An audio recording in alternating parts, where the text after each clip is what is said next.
Hey guys, I'm gonna show you how to remove conversations from ChatGPT. So to start, open a browser and search for ChatGPT. So go to chatgpt.com and from here, go to the left side and open a conversation. So once a conversation is opened, at the right side, you'll see three dots. So click on that and click on delete. So confirm the action and the conversation will be deleted. You can also hover over to your recent conversations at the left side. For example, this topic right here or this conversation right here. So if you see the three dots beside it, just click on it and look for delete option and confirm the action to delete the conversation.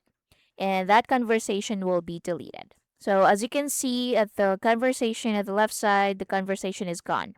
And that's basically it. Now, if you only want to delete images, you can also go to the left side and click on more.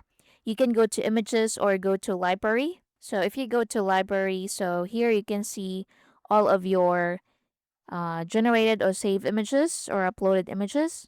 So you can select it from here. Just click the box right here at the left side, and that file or that image will be deleted. So if you select it, just click the delete option at the top and click delete to confirm the action. And that's it. If you found this helpful, please like and subscribe, and thank you for watching.